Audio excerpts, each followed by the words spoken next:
বাগড়াকোট মিনা মোড়ে আমরা লাঞ্চ করে নিলাম। বাগড়াকোট স্নেক ব্রিজের দিকে এগিয়ে যাচ্ছি। এখান থেকে যে বাজার সেটা হচ্ছে 1.3 কিলোমিটার। শিলং থেকে মংপু হয়ে এই বাগড়াকোট এই পর্যন্ত আমাদের 62.2 কিলোমিটার হয়েছে। এইমাত্র রেল লাইনটা পেরোচ্ছি, বাঁ দিক থেকে শিলিগুড়ি আসছে, ডান দিকে বানারহাট বিনাগুড়ির দিকে বেরিয়ে গেছে। দুপাশে একদম সুন্দর একটা চা বাগান এবং চায়ের পাতার রং এখানে কিন্তু ডিপ সবুজ। এই বিধাননগরে যেমন একটু লাইট গ্রিন ছিল, এখানে ডিপ গ্রিন। এটা তো আমরা অনেকদিন ধরে ঠিক করছি যে স্নেক ব্রিজটা দেখবই, তাই স্নেক ব্রিজ নতুন যেটা হয়েছে এখনো উদ্বোধন হয়নি, এর উপর দিয়ে গিয়ে আমরা লোলেগাঁওয়ে যাব। কারণ আগেও তো লাভা হয়ে ঢুকতে হতো, কিন্তু এইটা একটু শর্টেস্ট হবে। ঠিক আছে, আমরা দেখি। শুনেছি ব্রিজটা চালু হয়ে গেছে। আহা, কি সুন্দর চা বাগান দুদিকে, দেখছো তো? ওই দূরে পাহাড় দেখা যাচ্ছে, ওই পাহাড়ের ওপরেই যে ব্রিজ করা হয়েছে সেই ব্রিজ দিয়ে চলো কি যাই, লোলেগাঁও যাই। লাগবে প্রায় 1 ঘন্টা 20 মিনিট, প্রায় 37 কিলোমিটার। কিন্তু পাহাড়ি রাস্তায় 37 কিলোমিটার মানে এটা কিন্তু অনেক টাফ। তাও চলো দেখি কি হয়। আর ডান দিকে এই যে দেখা যাচ্ছে সৈনিকদের সমস্ত ক্যাম্প, এখানে তাদের খেলার মাঠ আছে, তাদের থাকবার ব্যবস্থা আছে, সবকিছুই আছে। যেহেতু এটা সিকিম যাওয়ার রাস্তা এবং আগামী দিনে এটা খুব ইম্পর্টেন্ট, সেটা বেড়ে যাবে। তাই বুঝতেই পারছো এই ছোট্ট টেম্পোটা, এই যে গাড়িটা, এতে কিন্তু চা বোঝাই, চা পাতা বোঝাই নিয়ে যাচ্ছে ওরা। চা যেখানে প্রসেসিং হয় সেখানে যাবে এবং সেখানে যেভাবে হবে পাতা চা হবে, গুঁড়ো চা হবে। চারদিকে দেখছো একটা গ্রিনিশ একটা ভাব। বাগড়াকোট টি এস্টেট পেরিয়ে গেছি, রামনগর পেরিয়ে গেলাম, আর দূরে পাহাড়। ওই পাহাড়ে আজকে মারুতি এক্সপ্রেস ভিএক্সআই প্লাস উঠবে, তোমরা দেখতে থাকো। লোলেগাঁও আশা করছি 5টা থেকে 5:30টার মধ্যে পৌঁছে যাবো। গোর্খাল্যান্ড টেরিটোরিয়াল অ্যাডমিনিস্ট্রেশনের সেকশনাল অফিসার অ্যান্ড ডাব্লিউডির অফিস পেরিয়ে গেল, সামনে ফরেস্টের অফিস আসছে। আর ডান দিকে বাগড়াকোট হায়ার সেকেন্ডারি স্কুল 1949-এ তৈরি হয়েছে। তাই এই গেটটা দিয়ে আমরা পেরিয়ে যাচ্ছি। Photography prohibited. আমরা ওহো, এই দেখো রাস্তার কন্ডিশন কি! তুমি এরকম ব্যাপার, আমি তো শুনেছি বাগড়াকোট স্নেক ব্রিজ তৈরি হয়ে গেছে, তাহলে এইরকম এত রাস্তা খারাপ কেন? চলো তো গিয়ে দেখি কি ব্যাপার। বাগড়াকোট হলো জলপাইগুড়ি জেলার মালবাজার মহকুমার মালসেডি ব্লকের একটা গ্রাম। চা বাগান হিসেবে চিহ্নিত করা হয়েছে কারণ ডানকান গোয়েঙ্কা গ্রুপ ওই বাগড়াকোটে একটা চা বাগান প্রতিষ্ঠা করেছিল। এমনও হয়েছে যে সিকিম থেকে দূরবর্তী স্থানের লোকেরাও উন্নত জীবনযাত্রার জন্য এই বাগড়াকোটে এসেছিল। একটু পরেই আমাদের চোখের সামনে আসবে পাহাড়, বড় বড় পাহাড়, আর সুন্দর এই লুপ ব্রিজ অলরেডি শুরু হয়ে গেছে তোমরা বলতে পারো। শিলিগুড়ি থেকে ডিস্টেন্স প্রায় 41-42 কিলোমিটার। একটু তাকিয়ে দেখো কিভাবে আমাদের উঠতে হবে। এই প্রতিটা পড়তে পড়তে প্রায়, প্রতিটা লুপে প্রায় 75, 80, 100, 120 ফিট উপরে তুলে দিচ্ছে। আর এর উপর দিয়ে একটা অপূর্ব একটা সৌন্দর্য আমরা দেখতে পাচ্ছি। কালিম্পং পাহাড়ে বাগড়াকোটের স্নেক ব্রিজ টুরিস্টদের কাছে একটা আকর্ষণীয় জিনিস করে তুলেছে। ভারত সিকিমের যে যোগাযোগ ব্যবস্থা অনেক উন্নত হয়ে যাবে, সময় অনেক কম লাগবে। ওই উঁচু দিয়ে আমরা যাব, ওই দেখো উঁচু। আর এটা NH 717A এরই একটা অংশ। এই বাগড়াকোটের সম্পর্কে আমি বেশ কিছুদিন আগে জেনেছি ইউটিউবে, তখন থেকে আমার একটা আকর্ষণ বেড়েছিল। সব থেকে বড় এই স্নেক ব্রিজ। ওই দেখো ঠিক সাপের মতো, যেন ময়াল সাপ ঘুমিয়ে রয়েছে পাহাড়ের গায়ে, তাকে যেন জাগিয়ে দিলেই সে লাফিয়ে উঠবে, সেই রকম একটা শিহরণ হচ্ছে। আকাশটা দেখো, বাইরেটা দেখো, ওফ দারুণ। যেহেতু এক একটা লুপে উঠে যাচ্ছে এই 100 ফিট ওপরে, এটাকে অনেকে লুপ ব্রিজও বলছে। তা আমি তোমাদের কাছে স্নেক ব্রিজ বলেই বলবো। সমুদ্র মন্থনে যেমন পাহাড়ের চারিদিকে এই বড় সাপ দিয়ে পেঁচিয়ে টানাটানি চলেছিল দেবতা অসুরদের মধ্যে, যদিও এটা গল্প কথা, যাই হোক ব্যাপারটা ঠিক আমার সেরকম একটা ফিলিংস আসছে, ছোটবেলাকার শোনা কথা তো।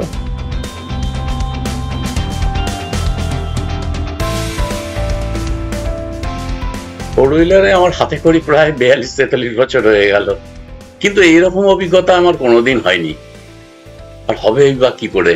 এই যে আধুনিক প্রযুক্তি, আধুনিকতার মাধ্যমে একটা জায়গার সঙ্গে একটা জায়গার যোগাযোগ ব্যবস্থা বাড়ছে, তার ভালো দিক আছে, খারাপ দিক আছে, কিন্তু আমরা ভালোর দিকটাই নেই। এই যে কোনোদিন ভেবেছিলাম এই পাহাড়ের ওপর দিয়ে এইভাবে পেঁচিয়ে পেঁচিয়ে একটা জায়গা থেকে আর একটা জায়গায় চলে যাব, আমি কিন্তু প্রচন্ড থ্রিল অনুভব করছি। দারুণ। এখানে দেখো প্রচুর খাবার দাবারের দোকান, চা স্টল, এবং এখানে অনেকেই কিন্তু ছবি তুলছেন, এবং ছবি তোলাটা ওই বারণ করে দিয়েছে যেটা না, ওটা একদম অন্যায় করেছে। এই সুন্দর জিনিসটা তো ছবি তুলতেই হবে। না হলে মানুষ জানবে কি করে বলো, তোমার আমার মতো মানুষ? কিন্তু তোমাদের বলবো ভাবাবেগ নিয়ে গাড়ি চালিয়ে না, ওই দেখো সামনে কি অবস্থা। একটু অন্যমনস্ক হয়ে গেছিলেন ইনি, গাড়ির অবস্থা দেখো, তাকে টানতে টানতে এখন নিয়ে যাচ্ছে। আমাদের উপভোগ করতে হবে সবকিছু, কিন্তু স্টিয়ারিং এ হাত, চোখ সামনে 180 ডিগ্রি যেটা বলেছি, আর পা কিন্তু কখন কোথায় দিতে হবে সেইটা তোমার মস্তিষ্ক তোমাকে কিন্তু জানাবে। ঘরে বসে এটা হবে না, এটা কিন্তু তোমরা চালাও, যারা তোমরা ড্রাইভ করো, যারা রাইডার, প্রত্যেকেই তাদের মস্তিষ্ক যেভাবে বলে দেয় ঠিক সেভাবেই তারা মানে এগিয়ে যান। কোনোদিন কিচ্ছু হবে না যদি তোমরা হাই স্পিড নিজের ওভার কনফিডেন্ট হয়ে যাও। সেটা মানে ওভার কনফিডেন্স একদমই ঠিক না।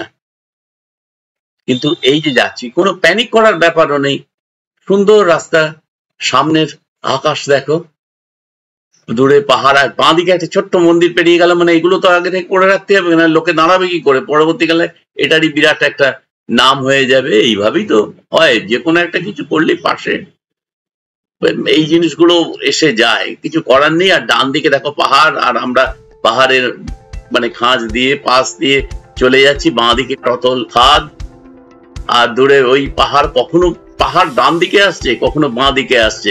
হ্যাঁ, আবার শুরু হয়ে গেল সেই একটু একটু রাস্তা কনস্ট্রাকশন এখন চলছে, দেখি, চলো। ইতিমধ্যে কয়েক ফোঁটা জল আকাশ থেকে উইন্ডস্ক্রিনে পড়েছে। ভেবেছিলাম বৃষ্টি হবে, বৃষ্টিটা হলো না। একে কি পুষ্প বৃষ্টি বলে, তোমরা কি জানিও? সিকিমের সাথে পশ্চিমবঙ্গের একটা যোগাযোগ ব্যবস্থা হচ্ছে ওই NH10, যেটা দিয়ে আমরা মংপুতে ওখান থেকে উঠে গেলাম, আর ডান দিকে ওটা নেমে গেল, ওখানে পাসিং ব্রিজ রামবি রিভারকে পেরিয়ে চলে গেল সিকিমের দিকে বা গ্যাংটকের দিকে। কিন্তু ওখানে প্রচন্ড ভিড় হয়, এবং তখন খুব বেশি ভিড় হলে কি হতো, লোকে সেবক দিয়ে এসে এদিকে গরু বাথান দিয়ে কালিম্পং দিয়ে ঘুরে যেতে অনেক সময় লাগতো। মাঝে মাঝেই ধস নামে, বৃষ্টি পড়লেই ধস নামে, এমনি তো দেখেছো কত ধসের মাঝখান দিয়ে আমরা এলাম। তাই এই জলপাইগুড়ির ডুয়ার্সের এই বাগড়াকোটে আর কালিম্পং পাহাড়ের ভেতর দিয়ে এই যে সাপের মতো যে লুপ ব্রিজ যেটা তৈরি করে দেওয়া হলো, এটা অনেক সময় বেঁচে যাবে এবং যোগাযোগ ব্যবস্থা অনেক উন্নত হবে। এই লুপ ব্রিজের কাজটা শুরু হয়েছিল 1918 সালে, এখনো উদ্বোধন হয়নি। উদ্বোধন হতে নিশ্চয়ই দেরি হবে, তোমরা তো দেখতেই পাচ্ছ এখানকার রাস্তাঘাটের অবস্থা কি রয়েছে, কিছু রিপেয়ার করারও ব্যাপার আছে। আমি তোমাদের ব্রিজের আপডেট দিতে নিয়ে এলাম, কিন্তু যেহেতু ড্রোন নেই তাই খুব ভালোভাবে ওপর থেকে ছবিটাকে দেখাতে পারলাম না, কিন্তু প্র্যাকটিক্যালি যে ডিস্টেন্স কোনখান থেকে কতটা, এইটা তোমাদের কিছুটা দেখাতে পারছি। আর কোনখানে রাস্তা কোন পর্যন্ত ভালো আছে, কোনখানটা খারাপ আছে, সেইগুলো কিছুটা দেখাতে পারছি। এরপর তোমরা এসো, তোমরা এখানে এসে দেখো, ভালো লাগবে। বর্ষার সময় তোমরা এসো না, বর্ষার সময় কিছু রাস্তা কিন্তু খুবই খারাপ, তবে এখানে কিছু ভিউ পয়েন্ট আছে, এখান থেকে সূর্যোদয় দেখা যায় ইত্যাদি বিভিন্ন ব্যাপারগুলো, সেগুলো দেখবে।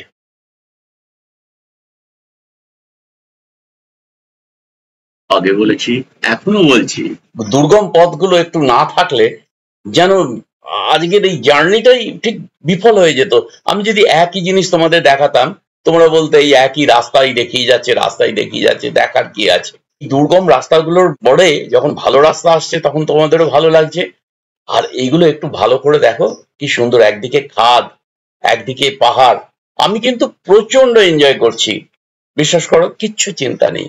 আমরা তো এই করতেই বেরিয়েছি, আমরা তো অ্যাডভেঞ্চার করতে বেরিয়েছি। আমরা সাধারণ এমনি ঘুরতে বেরোইনি, গেলাম হোটেলের এই খেলাম ওই খেলাম, মানে খাওয়া দাওয়া, হোটেলের চাকচিক্য, হ্যাঁ সেগুলোও আমাদের আছে, ফর্মাল যে জিনিসগুলো দিতে হবে, কিন্তু আমাদের মূল জিনিস হচ্ছে অ্যাডভেঞ্চার।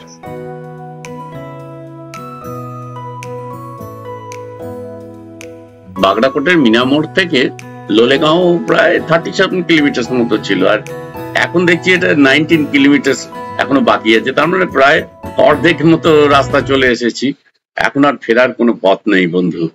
চলো এগিয়ে চলো, এগিয়ে চলার আর এক নামই চড়াইবতী। আর প্রতিটা ব্লগে তোমাদের দিক থেকে যেভাবে উৎসাহ পাচ্ছি বা পার্সোনাল ফোন পাচ্ছি, আমরা দুজনেই আপ্লুত।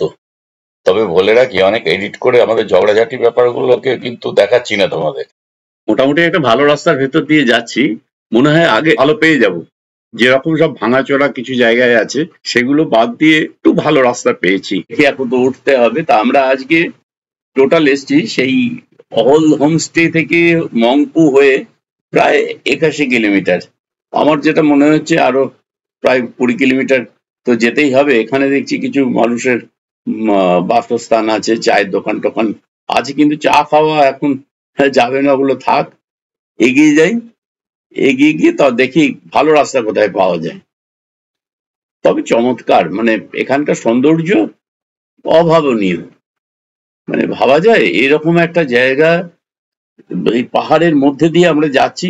এই ব্রিজের এখনো উদ্বোধন হয়নি, কিন্তু কয়েকটা জায়গায় ব্রিজ কিছুটা কিন্তু ক্র্যাক মতো দেখা যাচ্ছে। সেগুলো জানি না, একটা কনস্ট্রাকশন চলছে সেটারও ব্যাপার হতে পারে। আর দেখো দূরে ওই পাহাড়, সূর্যাস্ত, সূর্য যেন ওখানে আড়াল পড়ে গেছে, মেঘেরাই সাম্রাজ্য বিস্তার করেছে গোটা আকাশ জুড়ে। আর সর্পিল গতিতে আমাদের মারুতি এক্সপ্রেসো ভিএক্সআই প্লাস এগিয়ে চলেছে এই পাহাড় ভেঙে রাস্তা করা, প্রকৃতির বিরুদ্ধে লড়াই করার আধুনিক ব্যবস্থার ওপর দিয়ে।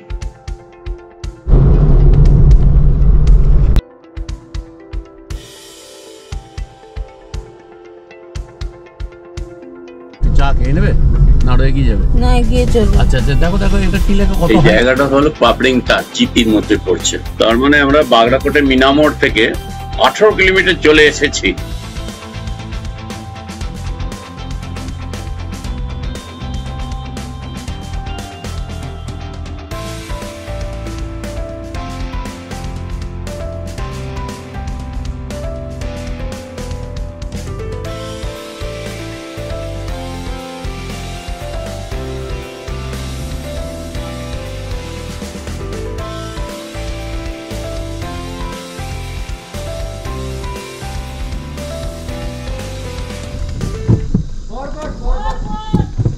আচ্ছা আচ্ছা, ভরকাট, এই জায়গার নাম হচ্ছে ভরকাট। উচ্চারণে আমার অসঙ্গতি থাকতে পারে, গুগলে আমি নামটা পাইনি। ঠিক ডান দিকে দেখো একটা, এই রাস্তাটা কিন্তু এই ডান দিকে ঘুরে মানে শর্টকাট করবে। এখন যেমন আমরা ঘুরে এই গ্রামটার ভেতর দিয়ে যাচ্ছি, তখন ওখান থেকে একদম শর্টকাট করবে। আর খুব সুন্দর দেখো এই গ্রামটা, বেশ বাড়িগুলো সব থেকে বড় ব্যাপার যেখানে সুন্দর সুন্দর বাড়ি। গোটা রাস্তায় যেখানে যেখানেই দেখলাম, এই গ্রাম বা লোকালয় যাই বলো, এই যে রাস্তার উপর দিয়ে যাচ্ছে, এই রাস্তাগুলো কিন্তু থাকবে না। নতুন যে ব্রিজটা ওইদিকে হচ্ছে দেখা গেল, তা দিয়ে চলে যাবে। আজ 24শে মে 2025। শিটং পাহাড় থেকে নামার সময় ভাবিনি, মংপু পাহাড় থেকে নামার সময়ও ভাবিনি, এমনকি গত পরশু শিটং পাহাড়ে ওঠার সময়ও ভয়ঙ্কর রাস্তাতেও ভাবিনি যে এইরকম রাস্তা দিয়ে আমাকে লোলেগাঁও যেতে হবে, অনেক অনেক দূরে। নিদারুণ এক অভিজ্ঞতা হলো। দিন দিন অভিজ্ঞতা বাড়ছে, আর বাড়বেই না কেন, অনেক কিছু যত বয়স বাড়বে ততই তো জানতে হবে। শুনেছিলাম বাগড়াকোটের স্নেক ব্রিজ কমপ্লিট হয়ে গেছে, এখন তো এসে দেখছি না, এখন কমপ্লিট কেন, অনেক জায়গায় এখনো পিলার করতে হবে, তারপর তৈরি হবে। এমন কিছু জায়গা আছে পাশাপাশি দুটো গাড়ি যাওয়ার ক্ষেত্রেও সমস্যা হবে। বন্ধুরা, এই প্রতিদিন প্রায় 100 কিলোমিটার জার্নি, আর এইরকম সমস্ত রাস্তা, এগুলো চালানোর পর কোথায় আমি ইনক্লিনেশন অফ রোড কি ভুলভাল বলে ফেলেছি সেগুলো আমাকে ধরিয়ে দিও, কিন্তু প্লিজ বকো না। তার চেয়ে চলো না একটা টিম করি, আমরা লাদাখ ঘুরে আসি বাইকে। কিন্তু জীবনে চলার পথের মধ্যেই মাঝে মাঝে রাস্তা খুবই সুন্দর আসছে, কিন্তু তার ক্ষণিকের। নিমবঙ্গাঁও পেরোচ্ছি এই মুহূর্তে 88.5 কিলোমিটার। তাহলে মিনা মোড়, যেটা বাগড়াকোটে আমরা যেখানে লাঞ্চ করেছিলাম, ওখানে 62 কিলোমিটার মতো ছিল। তার মানে প্রায় 26.5 কিলোমিটার আমরা বাগড়াকোট মিনা মোড় থেকে চলে এসেছি লোলেগাঁও। আর বেশি দূর নেই, হয়তো 15-16 কিলোমিটার হবে। আর আকাশ পরিষ্কার, বৃষ্টি হয়নি, এটাই একটা সব থেকে আমাদের সাথ দিয়েছে। বৃষ্টি হলে যে কি হতো ওই ভাঙাচোরা রাস্তাগুলো। যাই হোক, চলো, খুব সুন্দর একটা পথ ধরে আমরা এগিয়ে চলেছি। পাহাড় কেটে তার মাঝখান দিয়ে একদম রাস্তা করা হয়েছে, কেননা সিকিমের সাথে ভারতবর্ষ তথা পশ্চিমবঙ্গের একটা যোগাযোগ অবশ্যই রাখতে হবে। আর প্রতিবেশী রাষ্ট্র চীন আছে, নেপাল আছে, বিভিন্ন এগুলো আছে। আর বিভিন্ন সামরিক সরঞ্জাম বানানোর ব্যাপারও আছে এই বর্ডার এলাকাতে, এগুলো তো থাকবেই, এটা জানো, প্রতিরক্ষার ব্যাপারে এগুলো থাকবে। সেই জন্য রাস্তা হওয়াটা খুবই জরুরি, যেখানে ভারী ভারী পেট্রোল ট্যাঙ্ক ইত্যাদি রাস্তাগুলো দিয়ে যেতে পারে প্রয়োজনে।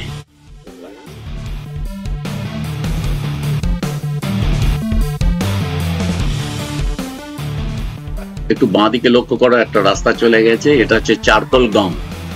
আর আমরা এটাকে এগিয়ে গিয়ে দেখো বাঁ দিকে অনেকটা নিচে নেমে যাচ্ছি। এদিকে বলছে কাফের 3 কিলোমিটার। কাফেরটা হলো লোলেগাঁওয়েরই পাশে একটা গ্রাম। অ্যাকচুয়ালি অনেকে লোলেগাঁও বলে, অনেকে কাফের বলে। এখানেও প্রচুর হোমস্টে আছে, খুব সুন্দর জায়গা। একবারে সকাল থেকেই কাঞ্চনজঙ্ঘা দেখা যায়। সেই সকাল 10:30 নাগাদ অহল হোমস্টে শিটং থেকে বেরিয়ে পিরিকতারা NH ট্রেনে নেমেছিলাম, আবার মংপু পাহাড়ে উঠেছিলাম। মংপু থেকে আবার নেমে সেবক মানে করোনেশন ব্রিজ পেরিয়ে বাগড়াকোটে হয়ে এখন যাচ্ছি লোলেগাঁও। আর এই মুহূর্তে আমাদের আজকের কিলোমিটার হচ্ছে 99.9। এই 100 কিলোমিটার কমপ্লিট করলাম 24শে মে 2025। আমাদের গন্তব্য লোলেগাঁও, এবং লোলেগাঁও আমাদের খুব সামনেই, 2-1 কিলোমিটারের মধ্যেই এক্ষুনি আমরা দেখতে পাবো লোলেগাঁও আমাদের গন্তব্য আজকের।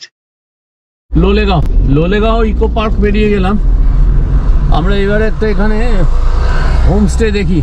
ওই দেখো হোটেল, এটা হোমস্টে, কাফের লোলেগাঁও হোমস্টে। এইখানটা দিয়ে হোটেল, এখানে দিয়ে উঠে যাবে। তুমি একটু গিয়ে 6টা বাজে 10, যাই হোক 6টা বাজে 20 এই সময় আমরা পৌঁছে গেছি। আর টোটাল কিলোমিটার হলো শিটং থেকে মংপু হয়ে বাগড়াকোটে হয়ে লোলেগাঁও। এই মুহূর্তে লোলেগাঁওয়ে আছি পাহাড়ের ওপর, 5,500 ফুট ওপরে। এই কিলোমিটার আজকে হলো 17.5 কিলোমিটার পার লিটার দিল। আমাদের বর্ধমান থেকে এই পর্যন্ত 622.1 কিলোমিটার হয়েছে। আর দূরে ওই যে বুদ্ধ মূর্তি। আমরা হোটেলের ভেতরে ঢুকে যাচ্ছি এখন। অপর্ণা এই হোটেলটা ঠিক করে নিল, হোটেল সানরাইজ। লোলেগাঁওয়ে এই হচ্ছে আমাদের ঘর। এখানে একটা ওয়ার্ডরোব মতো আছে, আর আয়না, ওইদিকে বাথরুম আছে। সব থেকে ভালো হচ্ছে যেটা আমরা ওইখান থেকে ওইটা হচ্ছে কালিম্পং, যেটা আমরা এই মুহূর্তে আলো জ্বলছে দেখতে পেয়েছি চিকচিক করে, ওটা কালিম্পং। আর টোটালটাই কাঞ্চনজঙ্ঘা রেঞ্জ যা দেখা যাচ্ছে। এটা এই ব্যালকনিটা বেশ সুন্দর হয়েছে। আর ঠিক 6:45 আমরা পৌঁছে গেছি লোলেগাঁও। লোলেগাঁওতে ওই দেখো নিচে আমার মারুতি এক্সপ্রেসও আছে দাঁড়িয়ে। আর দূরে দেখো মেঘ, ওদিক উল্টো দিকে কাঞ্চনজঙ্ঘা আমাদের ঘর থেকেই দেখা যাবে, সেটা দেখাচ্ছি। আর মেঘ, আর অনেক দূরে দেখতে পাচ্ছি কি নীল নীল থোকা থোকা কত ফুল ফুটেছে। আর ওই দেখো লোলেগাঁও চিলড্রেন পার্ক সামনেই দেখা যাচ্ছে। এই যে এটা পার্ক। এই বাইকাররা এখানেই এসেছিল কিছু স্ন্যাক্স খাওয়ার জন্য। এখান থেকে হয়তো এরা রিচপ, লাভা, কোলেখাম ওই দিকে চলে যাচ্ছেন।